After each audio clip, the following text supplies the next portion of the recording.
కేంద్రపాలిత ప్రాంతం యానాంలో తెల్లవారుజామున వాతావరణం ఒక్కసారిగా మారిపోయింది. ఉరుములు మెరుపులతో కూడిన భారీ వర్షం కురిసింది. ఈదురుగాలులు వీచడంతో భారీ వృక్షాలు నేలకొరిగాయి. దీంతో విద్యుత్ సరఫరా నిలిచిపోయింది. ఏకతాటిగా గంటకు పైగా వర్షం కురవడంతో రోడ్లన్నీ జలమయమయ్యాయి. పలు క్రీడా ప్రాంగణాలు చెరువులను తలపించాయి. ప్రభుత్వ ఆర్ట్స్ కళాశాలలో ఉన్న స్ట్రాంగ్ రూమ్ దగ్గర నీళ్లు నిలిచిపోయాయి.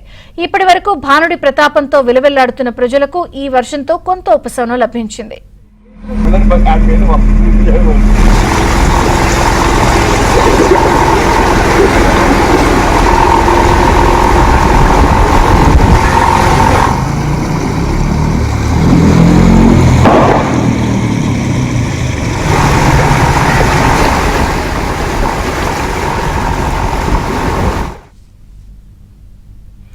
దేశవ్యాప్తంగా భానుడు భగమగమంటున్నాడు. వారం రోజులుగా ఉత్తరాదిన 50 డిగ్రీల సెల్సియస్ వరకు రికార్డు స్థాయి ఉష్ణోగ్రతలు నమోదవుతున్నట్టు నివేదికలు వస్తున్నాయి.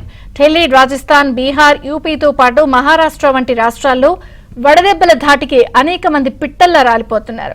రాజస్థాన్లోనూ పదుల సంఖ్యలో మరణాలు నమోదవుతున్నాయి. ఈ సంఖ్య 100 దాటిందని విపక్షాలు, నిపుణులు ఆరోపిస్తున్నారు. బీహార్లో అనేక చోట్ల రికార్డు స్థాయి ఉష్ణోగ్రతలు నమోదవుతున్నాయి. బక్సర్లో 47.1 డిగ్రీలు నమోదైంది. వడదెబ్బ కారణంగా రాష్ట్ర వ్యాప్తంగా 24 గంటల వ్యవధిలోనే 14 మంది చనిపోయినట్లు అక్కడి విపత్తు నిర్వహణ విభాగం వెల్లడించింది.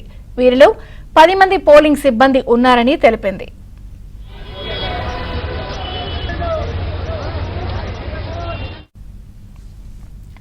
ఒడిశాలోనూ ఈ మరణాలు నమోదవుతున్నాయి. రూర్కెలాలో ఓ ప్రభుత్వాసుపత్రిలో 10 నుంచి 12 మంది చనిపోయినట్లు సమాచారం.